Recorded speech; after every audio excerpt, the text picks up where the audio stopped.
So ayan, magandang umaga po sa inyong lahat mga idol ano. So at dumating na po yung ating in-order. Share ko lang po sa inyo ano. So dahil napakainit ng panahon kaya naisipan nating umorder ng clip pan ano. So ayan, at bubuksan na natin.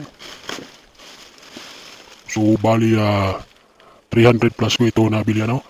So titignan natin kung legit nga ba talaga itong ating in-order. So ayan. So ito yung pagkakabalot niya no. So medyo manipis yung pagkakabubble wrap niya pero siguro secure naman siguro ito ano.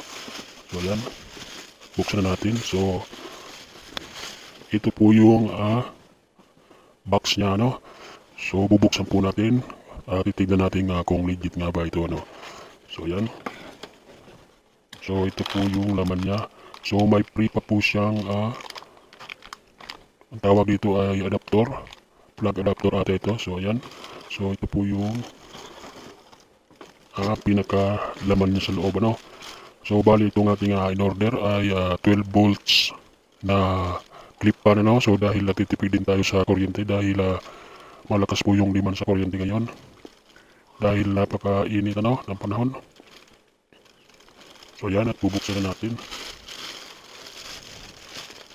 So ganito po yung itsura niya no. So yan. Bali may kasama siyang tatlong pan blade. So ito po yung kanyang itsura. So simbolin muna natin. Taas muna natin dyan. So ayan.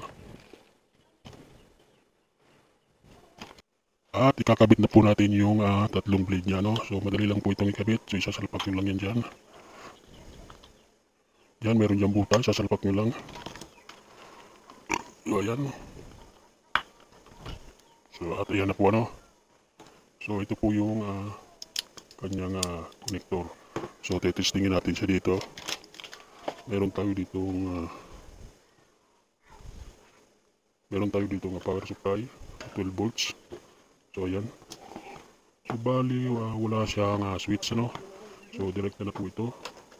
Kapag sinaksak mo na po, kinabit mo na po ito sa inyong mga battery o power supply na 12 volts, direkta na po itong andar. So try natin. So ayan.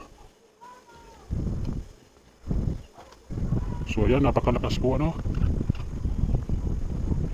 So ganyan po siya no. So very smooth at walang hindi masyadong maingay ano.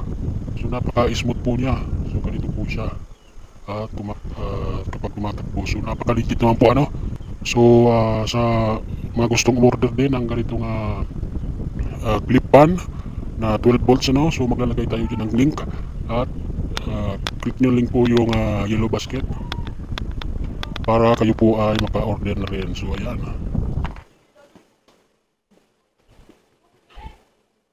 So hanggang dito na lang po muna tayo ano.